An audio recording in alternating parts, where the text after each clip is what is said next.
영광과 찬송을 받으시기에 합당하신 하나님을 찬송합니다. 선한 것 하나 드릴 것 없는 저희들을 용서하여 주시고 여전히 포기하지 않으시는 하나님의 신실하신 사랑하심과 성실하심이 오늘 우리로 이 복된 예배의 자리에 있게 하심을 감사드립니다. 때를 따라 우리를 도우시는 주님, 긍휼을 구합니다. 예배를 통하여 우리의 믿음의 심지가 견고하여지게 하시고 믿음의 뿌리가 더욱 강건하여지기를 소원합니다. 어떠함 중에도 하나님을 신뢰함으로 믿음의 주여 또 온전케 하시는 하나님만을 소망하며 믿음의 경주를 멈추지 않게 하여 주시옵소서. 십자가로 더 가까이 나아가는 소명 공동체와 성도님들이 되게 하여 주시고 우리의 생각과 마음의 중심을 하나님께 드림으로 변화를 받아 태초에 하나님께서 빚으신 형상대로 재창조되게 하여 주옵소서. 복음이신 예수님을 통하여 나 자신이 변화되고 이 땅의 모든 가정과 교회와 나라가 변화되는 역사가 있기를 간절히 기도합니다. 그래서 이 땅 가운데 하나님의 공의와 정의가 하수같이 흐르게 하여 주옵소서. 주님, 이 땅 어느 곳에선가 가난과 기근과 전쟁과 질병으로 고난받는 우리 이웃들을 돌봐주시고 기억하여 주시길 간절히 기도합니다. 특별히 전쟁에 참혹한 땅에 전쟁이 그치게 하여 주시고 하나님의 참된 평화와 안식이 임하게 하여 주옵소서. 세월호 참사와 이태원 참사로 인하여 가족을 잃은 유족들에게 하나님의 참된 위로와 평안을 허락하여 주옵소서. 이 시간 말씀을 들을 때 저희에게 성령의 충만함으로 기름 부어주시고 모두가 은혜의 시간이 되게 하여 주옵소서. 하나님을 기대하고 소망합니다. 하나님의 뜻을 이루시고 행하실 예수님의 이름으로 기도드렸습니다.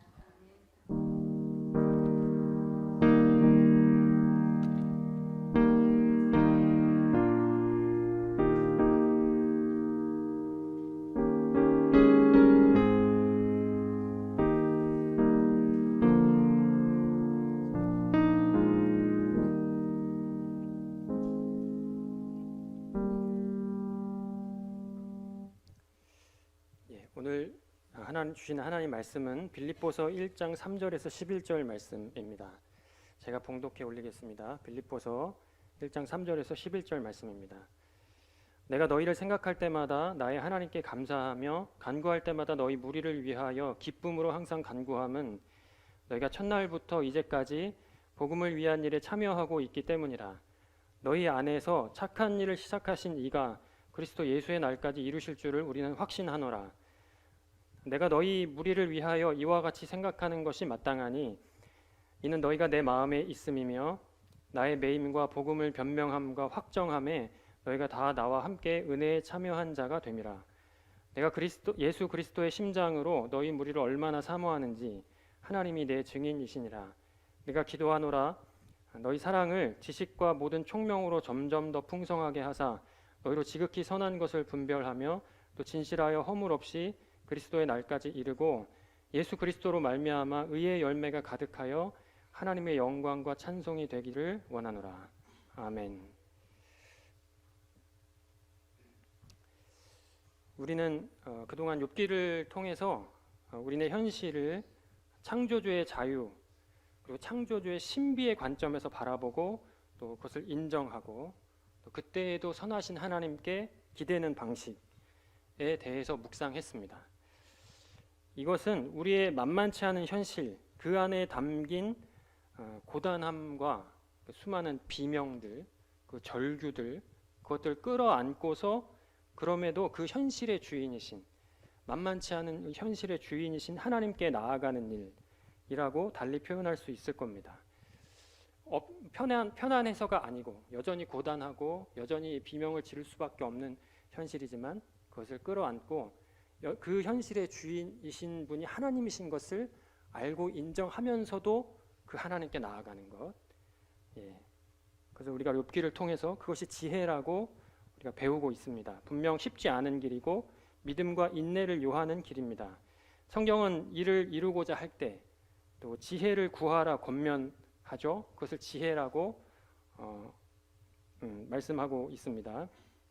우리는 그 지혜를 통해서 이 창조주의 선하심, 또 그분의 주권과 자유를 혼돈의 와중에도 긍정하면서 그분의 눈으로 오늘을 바라볼 수 있는 가능성이 열리게 될 것이라 믿습니다.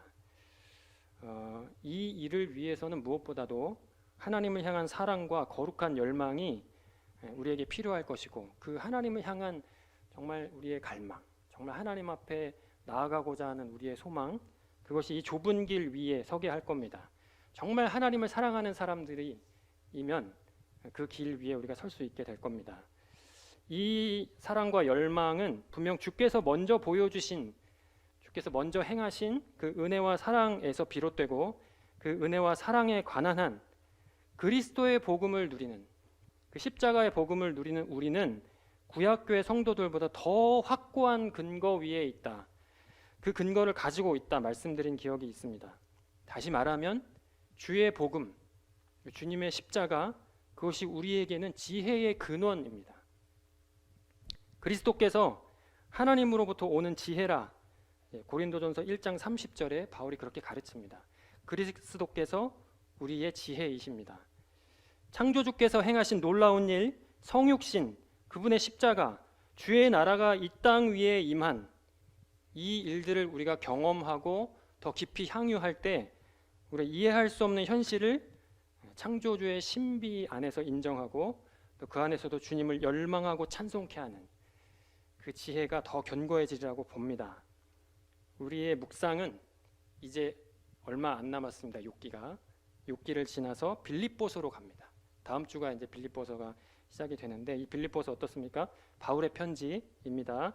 바울의 인생하면 복음의 전달자로, 또 사도로 주 안에서 의를 이루고자 최선을 다한 그런 사람이었습니다. 바울의 인생이 그런 인생이었고, 그렇지만 그의 삶은 축복과 영광이라기보다는, 물론 영광이지만 이 세상적 영광이 아니고 하나님 나라 안에서의 그 영광, 오히려 대부분 고난과 핍박으로 채색되어 있는 그런 인생이었습니다.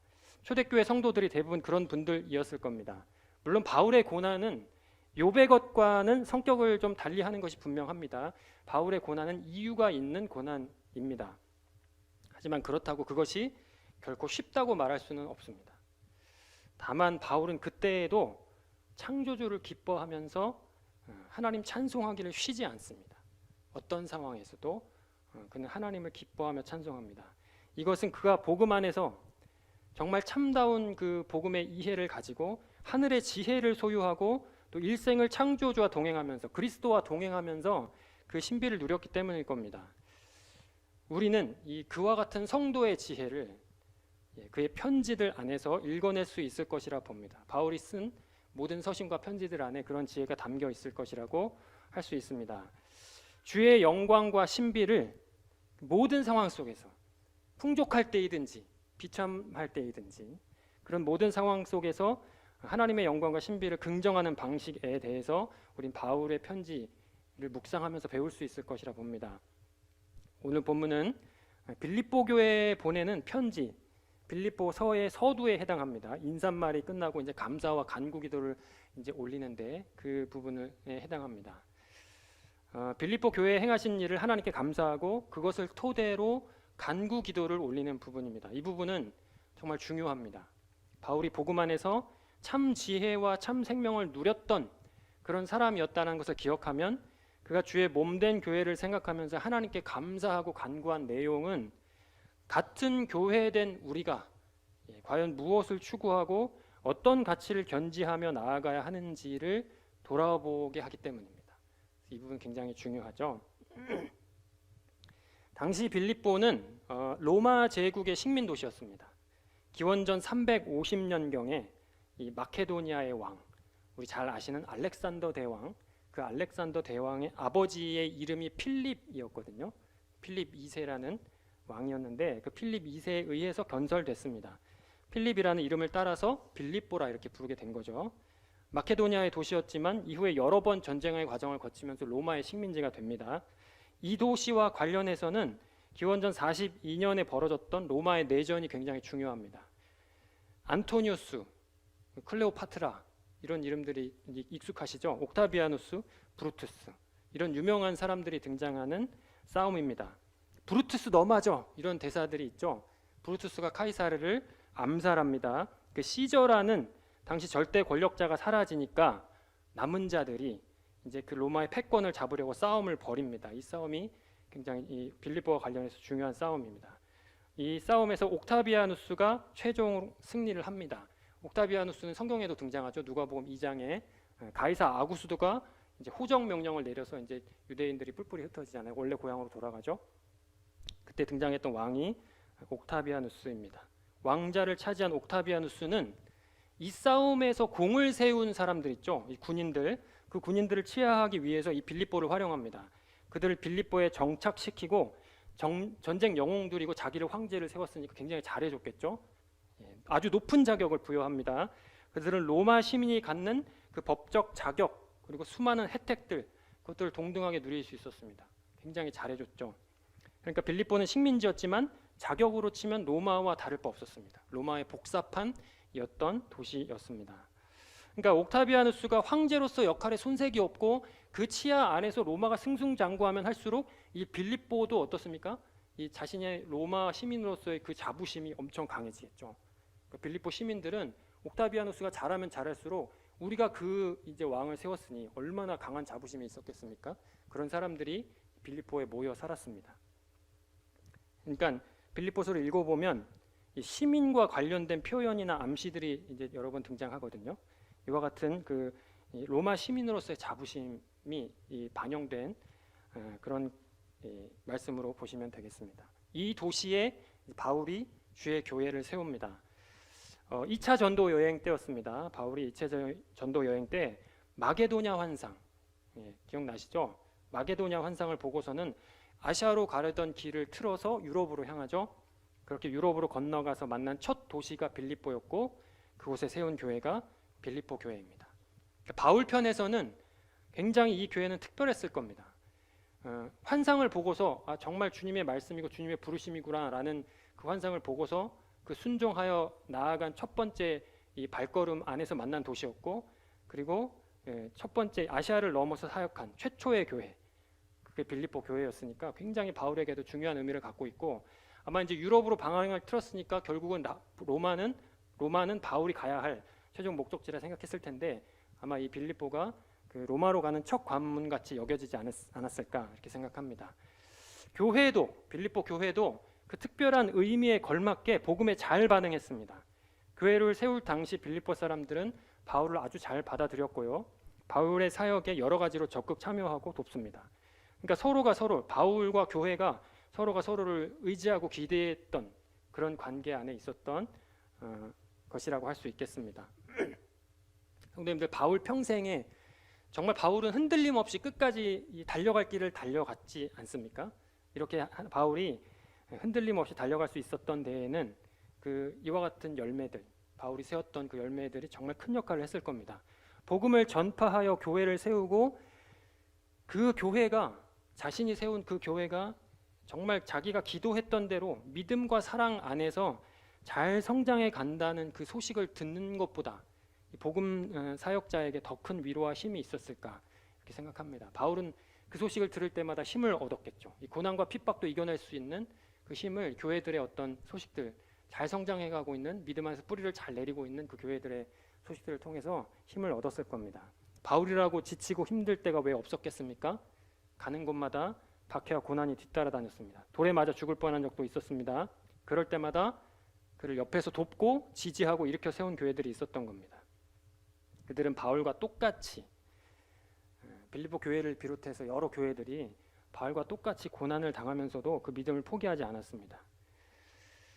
우리가 욥의 친구들을 떠올리면 어떻습니까? 욥의 친구들을 생각하면 그래도 바울은 정말 참 지혜자들과 함께 동역했다라는 것을 알 수 있습니다. 이렇듯 당시 교회들이 바울에게 생명이라도 내어줄 수 있을 만큼 참 지혜자요 동역자가 되게 한 것은 결국은 하나님 나라 복음입니다. 복음이 그들에게는 참 지혜였습니다. 같은 복음 안에 있으니 같은 복음 안에서 서로를 이해할 수 있었습니다. 같은 복음 안에서 서로의 상황을 인정하고 받아들일 수 있었습니다. 오직 복음으로 그들은 정말로 하나가 된 사람들이죠. 예.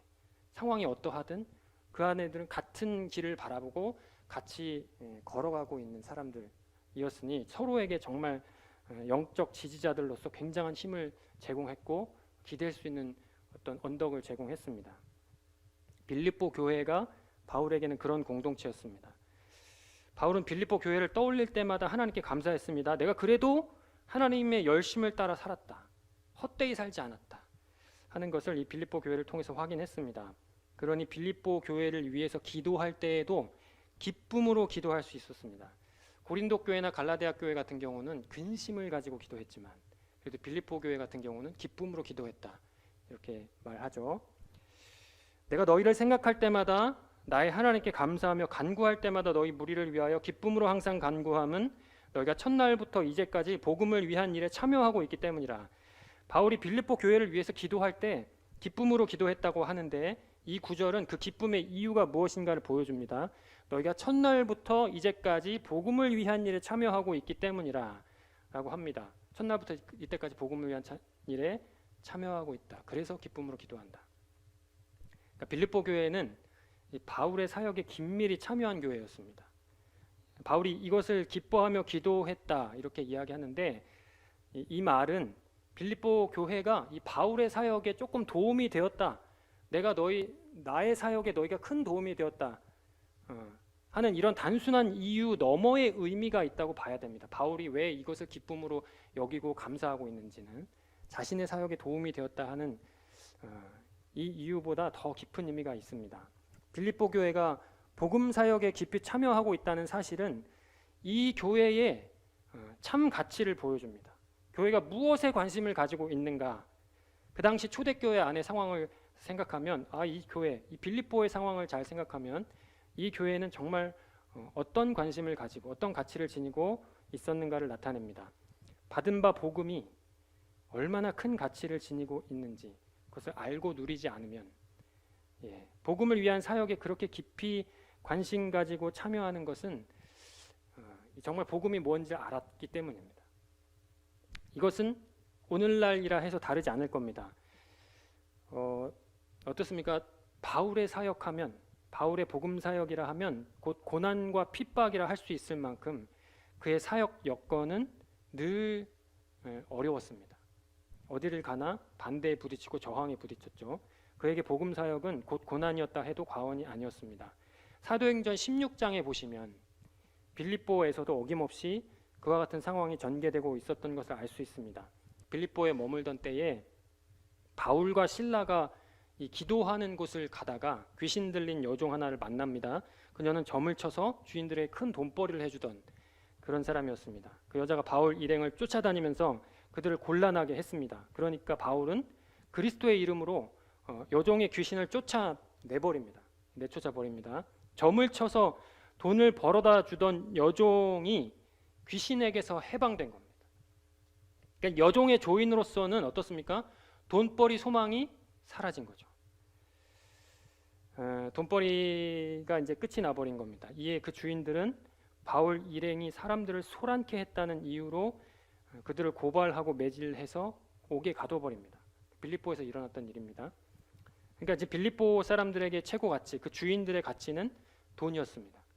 사람조차도 그들에게는 돈벌이 수단이었으니 여종에게 임한 자유와 해방의 소식, 여종이 귀신에게서 해방된 것은 정말 복음의 소식이죠. 자유와 해방의 소식이었고 참 기쁨의 소식이었습니다. 근데 그 소식이 이 여종들의 그 주인들에게는 오히려 분노의 소식이었습니다.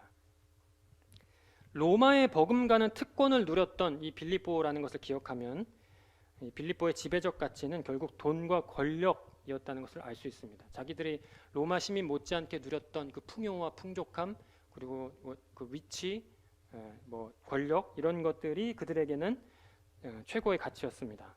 바울의 복음이 그 견고한 이 세상 가치를 거스르고 균열을 만들어 버리니까 그에 따른 저항과 박해는 어쩌면 필연적인 일이었을 겁니다. 복음에 참여한다는 것은 이렇듯 바울에게는 고난에 참여한다는 말과 같은 의미였습니다. 중요한 건 빌립보 교회가 이를 모르지 않았다는 말입니다. 바울 일행이 겪은 일을 곁에서 직접 목격했겠죠. 바울이 옥에 갇혔다는 소식도 들었을 것이고 그 옥에 갇혔다는 소식 때문에 염려하며 기도했을 겁니다.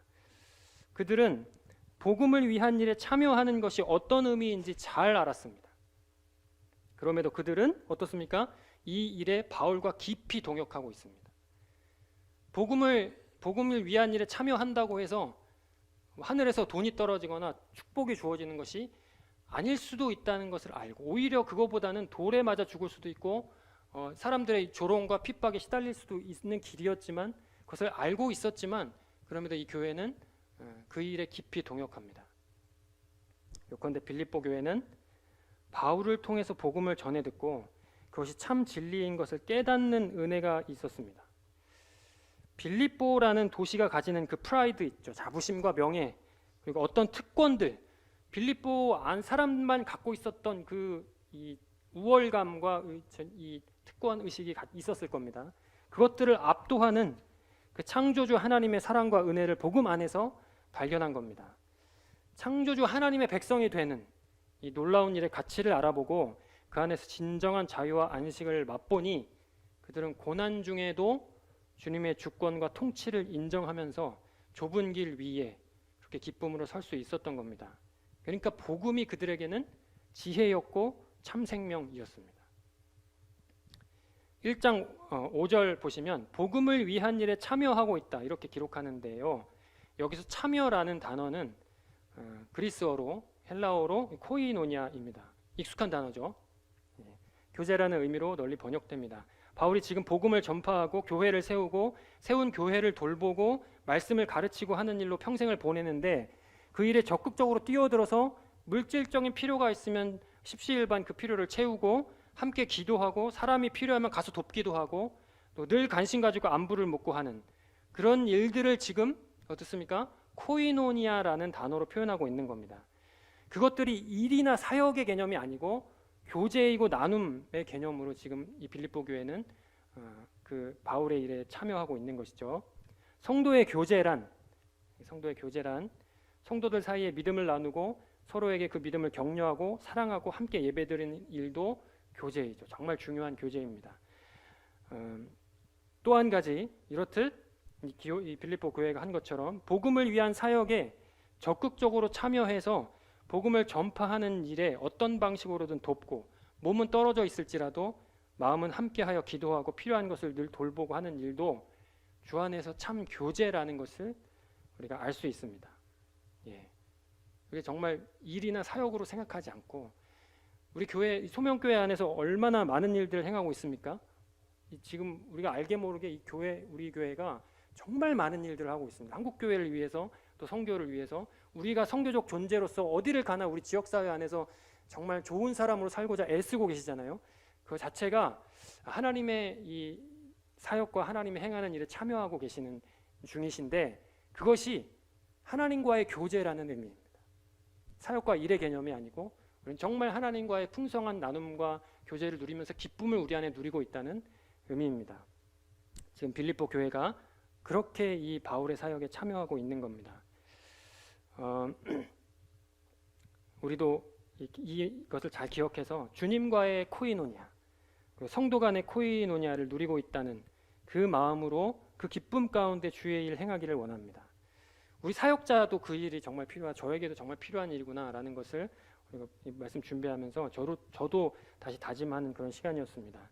이 일을 격려하는 바울의 감사가 우리의 감사가 되었으면 좋겠습니다. 그렇지만 우리 이 사역에 대해서 우리는 여전히 부족하고 가야 할 길이 아직도 많은 줄 압니다. 스스로도 너무 답답하고 한심해가지고 정말 하나님의 성도로 살아가는 것이 너무 부족하고 내가 정말 성도가 맞나 이렇게 생각할 때가 종종 있습니다. 견디기 힘들 때가 있죠. 그때 되면 오늘 나의 말과 행동에 수없이 후회하고 자기 전에 이불킥하고 그런 일 얼마나 자주 일어납니까? 저도 그렇습니다. 근데 우리가 여전히 가야 할 길이 있다라는 의미입니다. 그럼에도 우리가 소망을 품을 수 있는 것은 이 모든 일의 주권이 주님께 있기 때문입니다.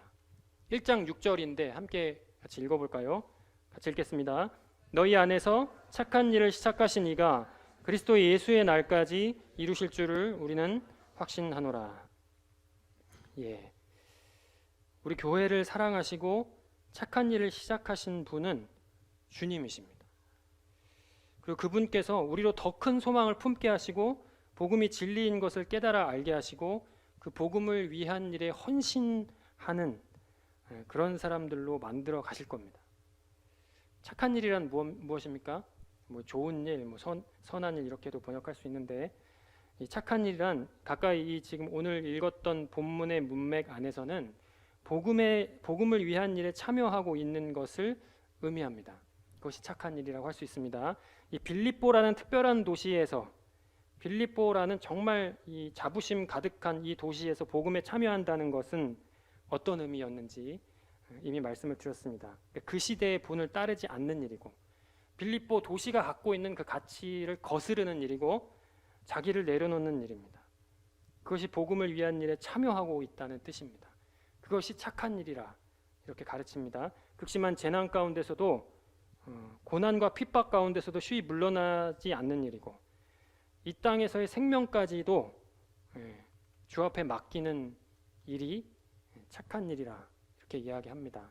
고난과 핍박 이런 중에도 창조주의 자유를 긍정하면서 그때에도 기꺼이 나를 내어드리는 일, 이것을 우리는 착한 일이라 복음을 위한 일에 참여하는 것이라 이렇게 읽을 수 있습니다. 주께서 그 일을 시작하셨다 이렇게 이야기합니다.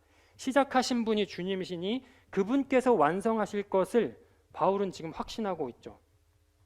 우리 욥기를 지나왔는데 우리 며칠 지나면 우리도 그 완성의 때 욥이 이렇게 말합니다. 하나님 말씀을 다 듣고서 내가 주께 대하여 귀로 듣기만 하였사오나 이제는 눈으로 주를 배웁니다 라는 고백을 이제 하나님께 올려드리는데 우리도 그와 같은 고백을 올려드릴 수 있을 것이라 확신합니다. 주께서 그렇게 완성하실 겁니다.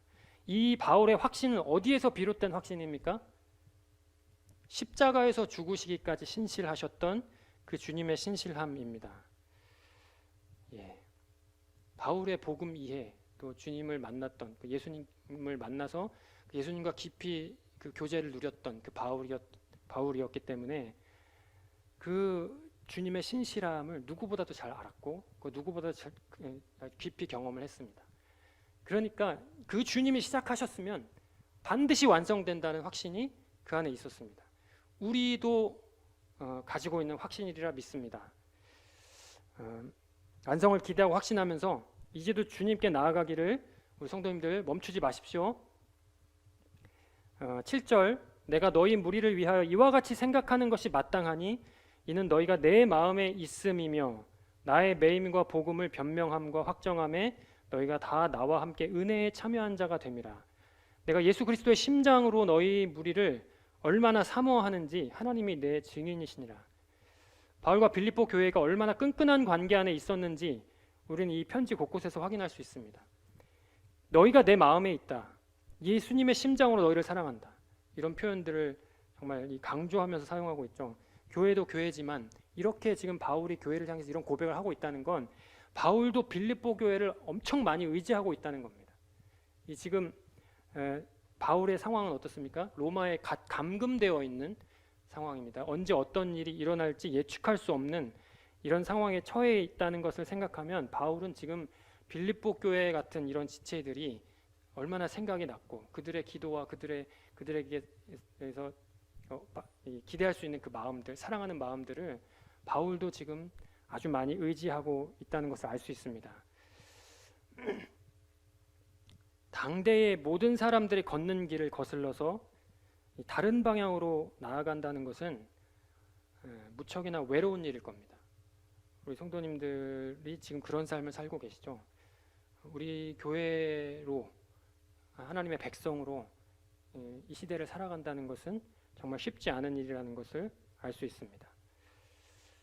그때 소수일지라도 같은 길 위에 있는 사람들, 같은 길 위에 서 있는 사람들을 만나면 얼마나 위로와 격려가 되겠습니까? 다 저쪽으로 가고 있는데 나는 그래도 주께서 사랑하시는, 주께서 원하시는 그 길을 가겠다.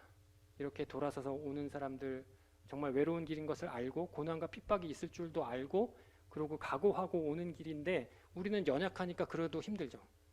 각오했지만 힘듭니다. 그럴 때 우리 옆에 있는 우리 지체들이 같이 보이기 시작하면, 같은 길을 갖고 있는 사람들이 나뿐이 아니구나, 나 혼자가 아니구나, 이런 생각을 하고 그것이 확인이 되면 우리에게 힘이 되고 얼마나 큰 위로가 되겠습니까? 제가 서두에 인사말에서 말씀드린 것은 진짜 그냥 인사말이 아니었고, 우리 교회 여러 가지 위기들의 소식들을 듣고 막 오늘 책도 막 정리하고 그랬는데, 그러니까 옆에 우리 성도님들 얼마나 소중하고 귀한 존재인지, 우리 같이 복음을 이해하고 그리고 복음을 정말 제대로 살아보려고 애쓰고 하는 노력들이 우리 안에 얼마나 큰 위로와 힘이 되는지, 그래서 좀 나누고 싶었습니다. 그래, 같이 다시 한번 인사할까요? 우리 옆에 성도님께서 저의 힘이십니다. 네. 예. 빌립보와 같이 이렇게 특권을 누렸던 도시에서도 그 세상의 본을 따르지 않고 복음에 충성한 교회가 있었습니다. 이것이 바울에게는 정말 큰 힘이 되었을 겁니다. 소명 공동체가 그런 곳이기를 원합니다. 창조주의 자유를 우리의 복잡한 현실 안에서 기쁜 마음으로 인정한다는 것은 쉬운 일이 아닙니다. 우리 욥기를 통해서 매번 확인하고 있는데, 우리 삶을 통해서도, 우리의 일상을 통해서도 확인하고 있죠. 그 복음의 참여, 복음을 위한 일에 참여하는 것이 사실은 이와 같은 어려움과 고난 중에 있는 것입니다. 그러니까 같이 가야 된다는 말입니다. 혼자는 더 어렵습니다. 이것이 주께서 우리에게 공동체를 허락하신 중요한 이유 중 하나입니다. 서로를 의지하고 실수에도 받아주고 이해해주고 격려하기를 쉬지 않음으로써 완성의 때까지 이 길 위에 굳건히 서 있기를 원합니다. 그런 점에서 이 공동체의 지체들이 또한 우리에게는 오늘을 인내하게 하는 하늘의 지혜입니다. 서로가 서로에게 지혜가 되기를 원합니다. 옆에 계신 분이 우리의 지혜이고 나의 지혜입니다. 복음 안에서 세워져 가는 일에 서로가 서로를 마음으로 자랑스러워하고 서로의 사랑으로 위로를 얻고 안식하는 일이 우리 안에도 그리스도의 날까지 계속 되기를 원합니다. 우리고 그것을 누리고 있는 공동체라고 믿습니다. 우리뿐 아니고 멀리 계신 우리 선교사님들, 나아가 한국교회 여러 성도님들께도 소망이고 자랑이 되는 그런 교회가 됐으면 좋겠습니다. 그래도 성실하게 주 앞에 서보려는 교회가 있다. 여전히 한국교회는 소망이 있다 하는 것을 드러내 보여주는 그런 공동체였으면 좋겠습니다.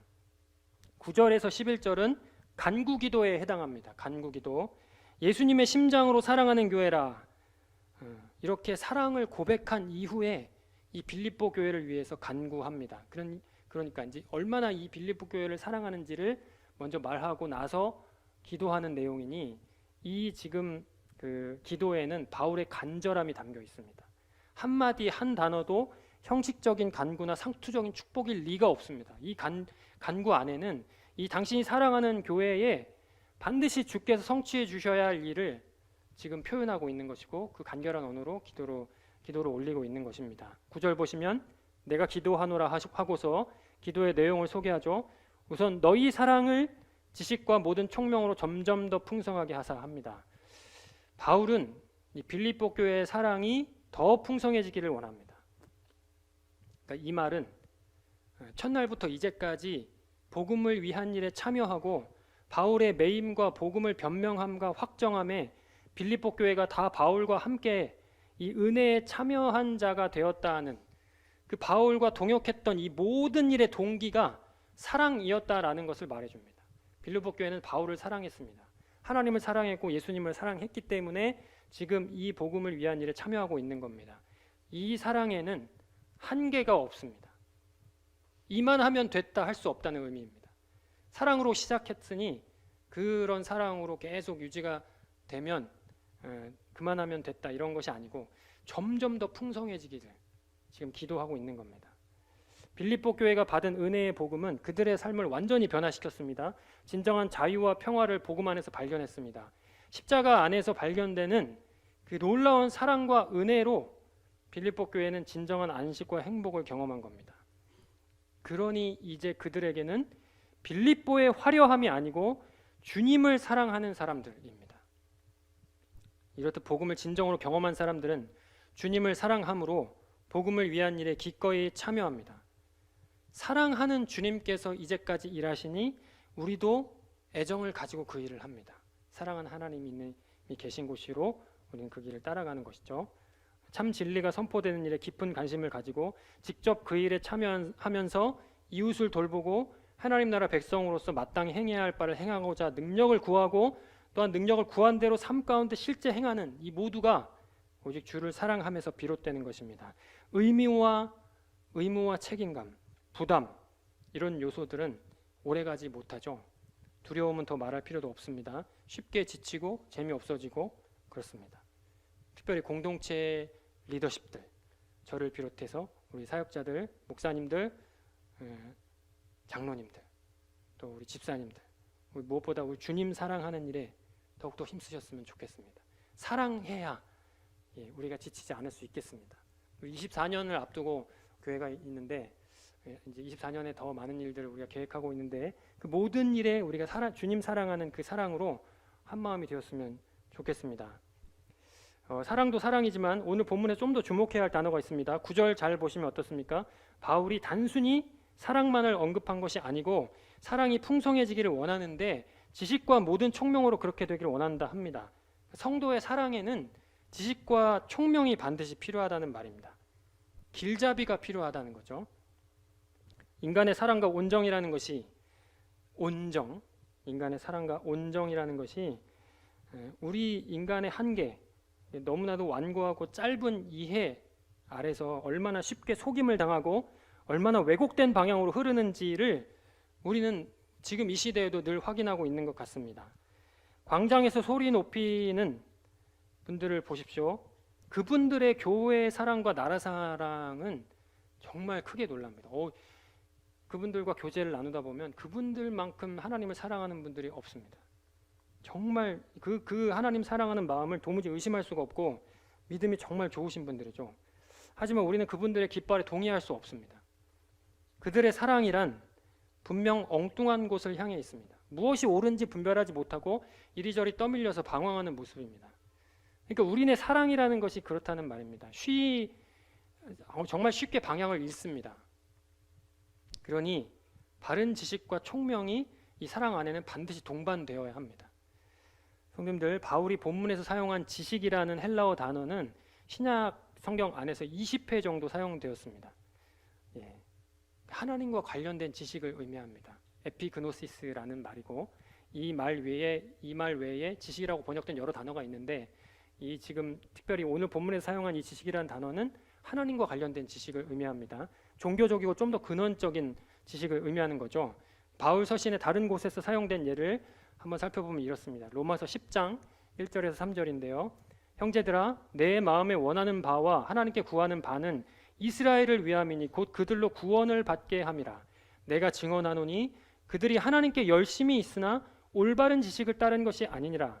하나님의 의를 모르고 자기 의를 세우려고 힘써 하나님의 의에 복종하지 아니하였느니라. 이렇게 기록합니다. 하나님께 열심히 있으나 올바른 지식을 따른 것이 아니라 율법을 따르는 유대인들을 가리키는 말입니다. 바울은 이것을 두고 하나님의 의를 모르고 자기 의를 세우려고 애쓴다, 이렇게 평가합니다. 하나님 사랑으로 열심을 내었지만 그것이 하나님과는 상관없었다는 의미입니다. 왜 그렇습니까? 올바른 지식을 따르지 않았기 때문입니다. 바울이 빌립보 교회를 위해서 간구할 때 교회의 사랑이 지식과 총명으로 풍성해지기를 원한다 한 것은 그들의 사랑이 이렇게 올바른 지식을 따라서 허투루 낭비되지 않았으면 하는 그런 마음이 있었기 때문입니다. 바울이 말하는 올바른 지식은 무엇입니까? 복음입니다. 복음. 이 지식이라는 단어가 사용된 다른 곳들도 살펴보면 지금 에피그노시스 이 지식이라는 단어는 복음, 하나님 아는 것, 진리를 아는 일이라는 것을 알 수 있습니다. 이것처럼 사랑은 하나님 아는 지식과 함께 갑니다. 하나님을 제대로 알아야 제대로 사랑할 수 있다는 의미입니다. 복음을 바르게 깨닫는 은혜가, 주님을 아는 은혜가 우리 안에 늘 넘치기를 원합니다. 그것이 또한 주님과 교회를 더 사랑하고 이웃을 사랑하는 것으로 그렇게 올바르게 이어졌으면 좋겠습니다.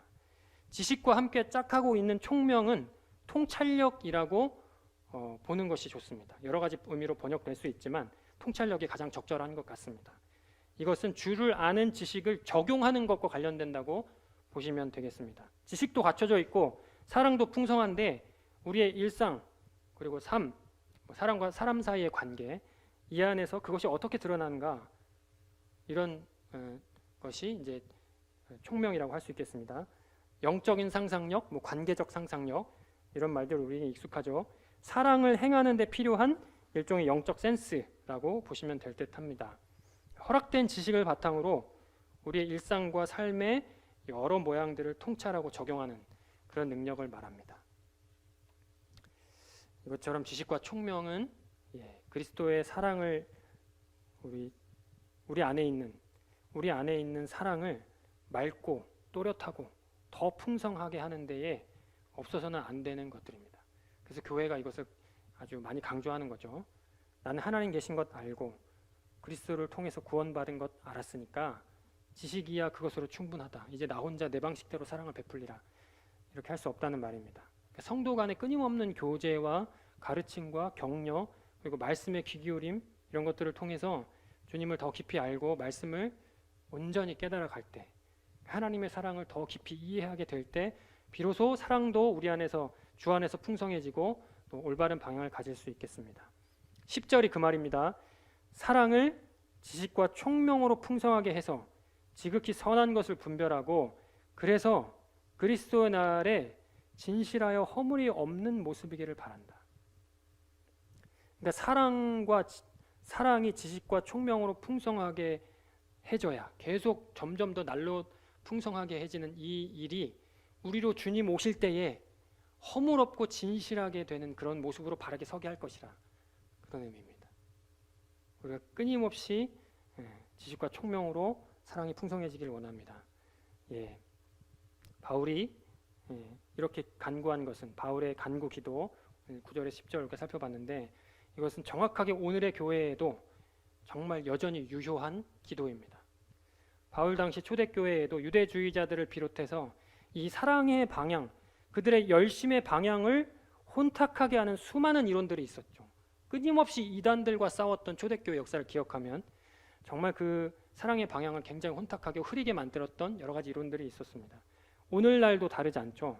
정치 신학적인 논쟁, 영혼 구원이냐 사회 참여냐, 젠더 문제, 인권, 전쟁, 통일, 우리의 분별을 요하는 다양한 문제들이 교회 안팎에 이렇게 산적해 있는 듯합니다. 그러니 지식과 총명을 구하는 이 바울의 기도는 우리의 기도이기도 합니다. 우리가 날로 이 지식과 총명으로 풍성해지고 사랑으로 더 풍성해졌으면 좋겠습니다. 말씀 맺겠습니다. 혼란한 때에 흔들림 없이 교회가 흔들림 없이 중심을 잡고 있으면 좋겠습니다. 정말로. 굉장히 이제 혼란한 시기이고 늘 그랬다고 이제 역사가 가르치지만 지금 우리도 우리 이 시대 안에 이 역사 안에서 계속 혼란한 가운데 우리도 그 혼돈의 삶을 경험하고 있죠. 교회가 중심을 바로 잡고 있으면 그래도 정말 소망이 있을 것 같습니다. 교회가 세상 가운데 빛과 소금으로 균형 있게 서 있게 하는 것이 무엇입니까? 바로 이 지식과 총명 그리고 사랑입니다. 주님의 뜻과 가르침을 올곧게 받아서 지극히 선한 것을 분별하고 사랑함으로써 온 교회뿐 아니라 세상을 향해서도 바른 방향을 제시하는 그런 우리 공동체가 됐으면 좋겠습니다. 그것이 주의 복음을 위한 일에 즐거이 참여하는 일일 겁니다. 우리 안에 이 착한 일을 시작하신 분께서 그리스도 우리 주님의 날까지 우리 주님 곧 오실 텐데 그때까지 그 일을 완성하시리라 확신합니다. 그 안에서 우리는 우리의 복잡한 현실을 능숙하게 살아갈 힘도 얻을 수 있으리라 봅니다.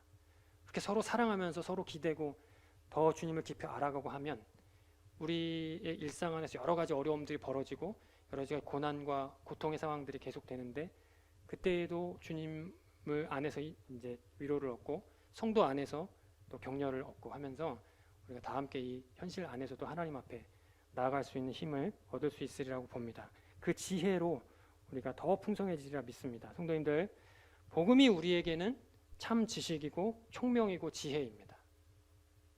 이 복음으로 인한 의의 열매, 사랑의 열매가 가득해서 주의 영광과 찬송이 되는, 지금도 그렇게 주의 영광이시고 찬송이신 그 우리 소명 공동체 계속 그 삶을 유지했으면 좋겠습니다. 사랑의 하나님 아버지, 참 지식과 총명으로 우리의 사랑이 더욱 더 풍성해지기를 원합니다. 이 시대의 참 지혜자로 세상을 밝히는 빛과 소금이었으면 좋겠습니다.